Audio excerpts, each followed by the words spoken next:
Kyle Klingman with Trackwrestling, going all the way down to Chattanooga, Tennessee. He is the new head coach of Baylor School. It's a prep school. It is Rex Kendle. How are you, Rex? I'm doing well. And when I say new, I mean brand new. And I think you had said that you were on the job as the head coach 4 days and then COVID hit. What was that like? Well, it was confusing because when they first announced it, they said we were going to take a 2-week break, and so I don't think any of us knew. We were going to just extend our spring break and supposedly come back, and then as things started to become more clear, we realized we weren't coming back to school, and so it was hard.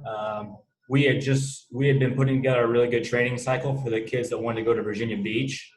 We were doing 2-a-days and really starting, I thought, to peak and get ready for that. And that all just got put on hold, and then those kids lost that opportunity, of course. I love your quote here. It says, "Never in my wildest imagination would I have dreamed that schools like Baylor existed." That must mean it's a pretty nice place. Yeah, it's crazy. I grew up in a small farm town in rural Michigan, and I loved my school and I loved my little hometown, but where I was from, people didn't really leave and go off to prep school. When I first heard about Baylor, I assumed and I heard the kids moved here, I assumed it had some sort of disciplinary reason for moving to a boarding school. I just wasn't familiar with the concept of boarding schools growing up in the Midwest. This looks more like a college than it does a high school. So it's pristine. It has, multiple buildings. Is that the layout? Yeah, exactly. We have a building just for science. I'm a chemistry teacher here, so we have our own science building with our own lab technician that helps us set up labs. Kids walk from their science building to their English building, and then there's a river. The Tennessee River runs adjacent to the campus. The mountains surround it. 700 acres in this little pocket where we can't see anybody else. So it's just beautiful. What's the value of a prep school as it relates to wrestling? What do you think it does that might be different than just going public school?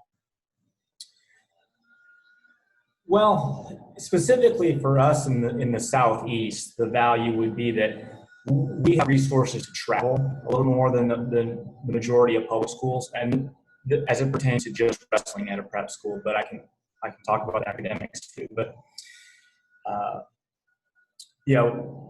we have the resources. I mean, we fly to tournaments, and the school's lucky enough. We're lucky enough to have a budget that can do that. So recently, we've been flying to Kansas City Stampede, and I'm expanding that. I actually made the schedule for next year. Who knows if we'll actually get to do it? But we're going to go to the Ironman. We're going to go to the Kansas City Stampede. We're going to go to Cincinnati, Ohio for a tournament. We get to go to national preps. And I guess specifically that's one thing that adds value to wrestling at a prep school is I really think that tournament is a great showcase of wrestling and also kids that take their academics seriously. And so I see the schools that are recruiting up there. It's the Ivy Leagues, it's the service academies, it's Lehigh. They're always in the stands watching the national prep tournament because I think they know that these kids have the right mindset.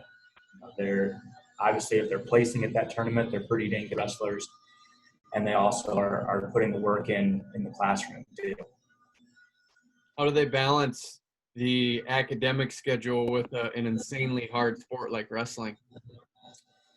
Well, one thing that makes it a little easier is the kids that are boarders here don't have a commute time, so they gain that back. We had a kid, Andrew Pace, is at Harvard right now, and he transferred to Baylor. And one of his reasons, he grew up in Atlanta. He was going to private wrestling practices like the Compound and Wrestling Academy. He was driving all around the city of Atlanta hours after school every day, fighting the traffic, spending 2 hours plus in a car trying to get to a practice that he felt could help him get to the next level, plus taking 4 or 5 APs. And he decided to come here because he's like, I just can't keep this up anymore. If I want to take 4 or 5 APs, I need more time to study. And so he got the best of both worlds. He got high-level academics, and he got to walk down to practice, get high-level coaching, and walk back to the cafeteria or his room, shower, cafeteria, eat, and then start studying and doing his homework. And he's just one example. I think a lot of our boarders find this environment to be conducive to doing both. But of course, we have plenty of day students here too. We're in a city, and so we have about 800 kids or so that drive onto campus every day and drive off. And balancing academics with high level wrestling, it takes a lot of discipline. But we've been fortunate enough to have the right type of kids, at least the majority of the right type of kids. Sometimes Baylor's not for everyone. How do you balance that, being a science teacher and the wrestling coach? I keep really busy. Yeah. But I love it. Growing up on a farm, I think it was just ingrained into me that you sort of work from sun up to sundown. And so I have no problem getting up and maybe getting a private workout in with the kid, an individual workout before school, and then teaching chemistry all day, and then coaching wrestling, and then grading papers, and then breaking down film. And I just kind of do that until I'm ready to go to bed. So to me, it's fun. Speak to that a little bit, because the early foundation of wrestling in the Midwest, Iowa, Oklahoma, were the hotbeds. And I think a lot of it was predicated on a agrarian culture where you had to get up early, and that's how you built strength. Do you feel like farming was a good way for you to develop wrestling? Yeah, absolutely. I think that baling hay might be the single best exercise that a wrestler could do. The core strength from turning and throwing a hay bale up back over behind you, up several feet, 10 feet or whatever, over and over for thousands of reps. I can't think of anything. And it's an awkward movement in a non-traditional plane. We typically lift in like power cleans in this very set, clean plane, and something like baling hay or other farm activities, carrying irregular objects.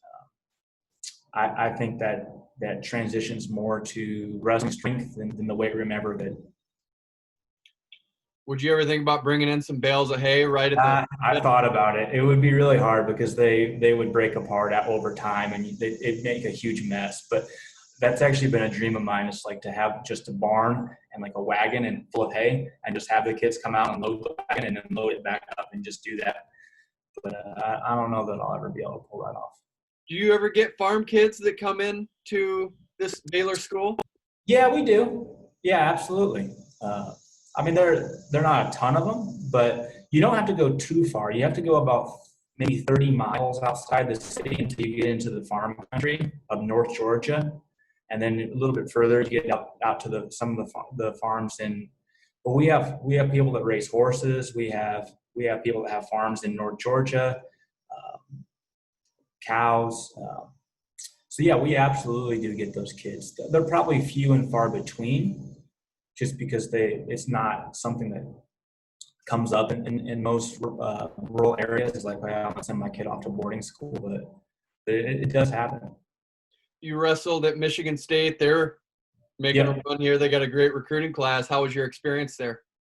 I had a great experience. I loved it. When I first got there, Dave Dean was the head assistant. And I don't know if you know Dave Dean, Max and Gabe's father, but he was one of the most influential men in my life. And I was only under him for 1 year. And then Roger Chandler and I were extremely close, and I couldn't be more excited with what Roger's got going on now at Michigan State. He got his first All-American, I guess, 2 years ago now, and I think he would have had at least one more this year. And things are looking up there. But as a school, I absolutely loved it. I thought my education was great. They have one of the best college of education programs in the country, and yeah, it was a great place to go to school. I met my best friends. It's awesome. From your experience, what does it take to go from high school wrestler to a Division I college wrestler? Well, for me, my experience is probably a little bit different than a lot of the kids that I have on the team here. They're a lot better than I was in high school. Quite a few of them are.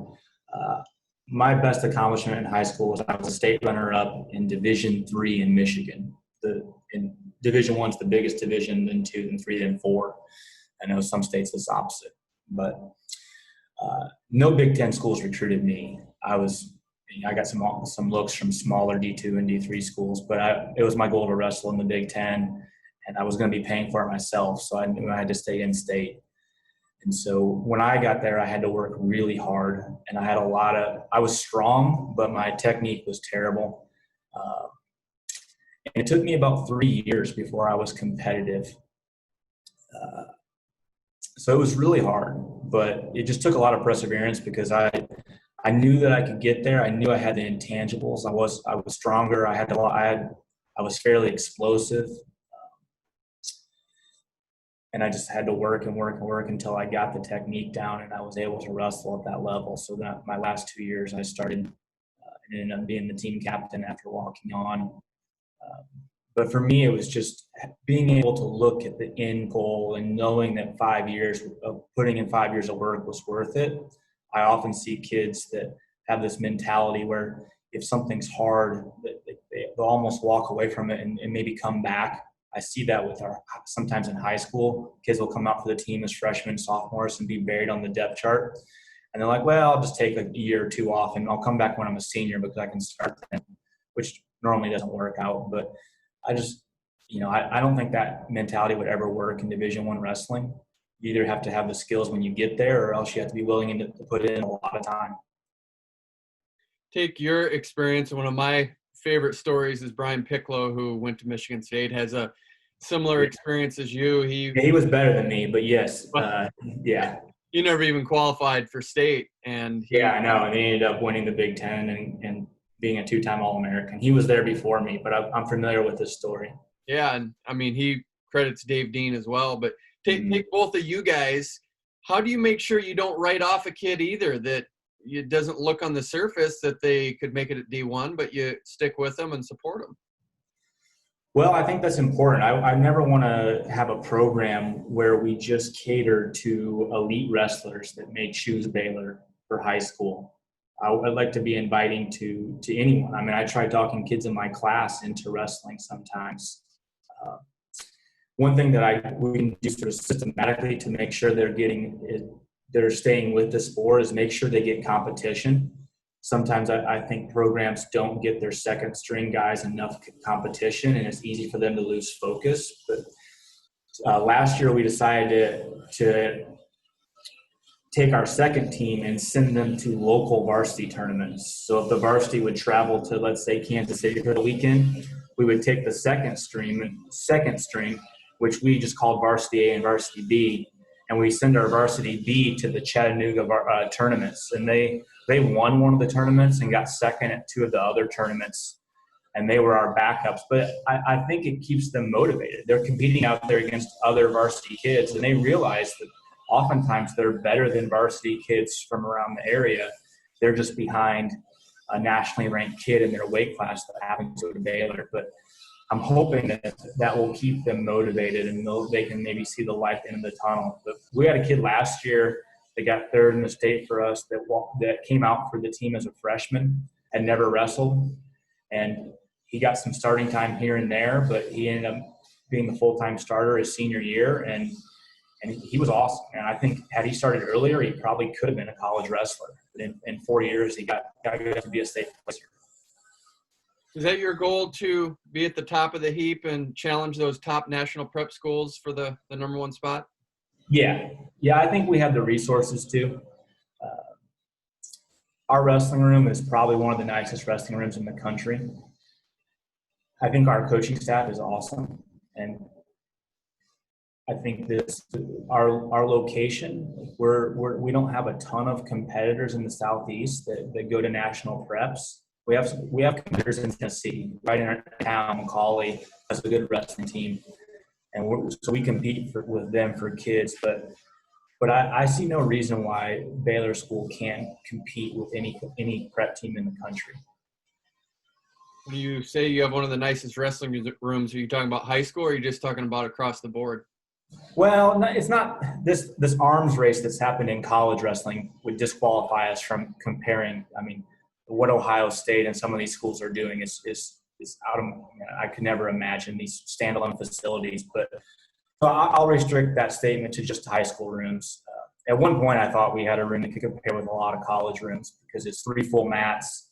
It has really high ceilings with open windows. We have rooms for equipment at the end, has its own entrance with um, a lobby with our trophy cases. And the lobby's big enough to have like small little banquets out there. And it's named after the founder of the wrestling program.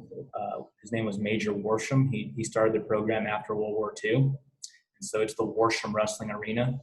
So you walk up and it's this beautiful brick building, you walk into this lobby and there's a bust of Luke Worsham in the middle and the other head coaches on the side. And then you walk into this wrestling room with natural light flowing in from the outside and 3 mats. The state champs all get their picture in a professional way hung on the wall. And then we have a middle school room on the other side of that one with 2 mats. So really we have 5 mats of space that's ours, which I think is probably unique to most schools. We talked to Scott Green about this, and it's just interesting because when you're in high school, the big things is, did you win state? That's always the high bar. For you guys, it's winning national prep. Does it have the same vibe of winning state? No, to people in the know it does, but to people here it doesn't yet, because they don't really know what that means. They don't know the competition out there. They've never heard of these schools. So, I think if these kids are talking about how they're doing in their classroom, and if the teacher asks them how they did this weekend, they say, well, I won state, that would probably mean more because they know they beat some kid from across town, from McCallie or from Father Ryan up in Nashville. When they say they beat a kid from Blair, nobody in Chattanooga has ever heard of Blair, besides wrestlers. So hopefully that will shift. To our kids, it means more. It certainly means more to go to preps, I think, and win preps or place up at preps. Last year, we were in this unfortunate circumstance of our state tournament was scheduled the same weekend as national preps. So we didn't get to go. We had to stay back and compete for our state championship. And it was certainly meaningful to win a state title. But I heard from a lot of our kids that they're like, can we just skip the state tournament and just go wrestle national preps? Like, do we have that option? I say, no, we don't have that option. We're in the TSAA. We're a sanctioned school. Like, they offer the state championship. We have to show up. We just can't ditch the state tournament and go up to national preps. But our kids would have rather competed at national preps. So. Do you actively recruit kids? No, I can't. The TSAA has restrictions on that. I can't call kids up. I can't initiate contact. What happens is that oftentimes the wrestling community is really small, right? So they know somebody that's already here. They get in touch with that family. That family kind of walks them through the process and says, hey, you have to call the admissions department. Once they call the admissions department, our admissions department will set up a meeting. They'll come onto campus. The TSAA allows me to have contact with them and talk to them when they're on campus. But it is not a college recruiting process for us. I don't seek out kids and go to youth tournaments and call them up. I don't follow youth wrestling to the level where I would be like, oh, there's a really good kid coming up in Knoxville. I've got to go meet his family or something. That's not how it is. So yeah, it's a lot of self-generated recruiting where the kids initiate the contact and they just know people. They know dads on the team. They wrestle with these kids on their little travel teams when they were kids. And the TSAA can't restrict kids from talking to other kids. And so, of course that happens. These kids talk to each other. But coach, I can't do that. So I don't. So you just sit back and wait and hope kids come. Is that right? Basically, yeah. Okay. Does that ever concern you? Like, hey, we got to make sure we get a roster filled. Let's hope they come in. Yeah. There have been years when there haven't been a lot of kids coming to Baylor. So I think it's somewhat cyclical, and it comes with the job. I can't, unless we were to leave the TSAA, which I don't think we have any interest in doing as a school. I have to play the rules. So end with this, what's your coaching philosophy? What do you want these kids to get out of your experience at Baylor? Well, I think the reason why I think someone should get into coaching is they want to develop meaningful relationships with their athletes and have a positive impact on their life. And that doesn't just mean winning a state title. That means holding them accountable, making sure they're setting goals and learning how to sort of attack those goals. I try to tell them you need to set little goals. You just can't say I want to be a state champ or I want to be a national prep champ and then just show up to practice every day. You have to say, well, today I want to get better at finishing my high cross from a crackdown position, or I'm going to get better at defending a shin wizard, or whatever it may be. Those are your goals, little things. And I think that carries over into life. I don't think you just wake up one day and say, I want to start a business in Chattanooga, but you have to set little goals along the way. So I do think there are a lot of lessons that transfer from really pushing kids and holding them accountable and goal setting. And I hope the kids take that away. I also hope that they see that wrestling, kids that wrestle for this program, I hope they see there's more to life than just wrestling.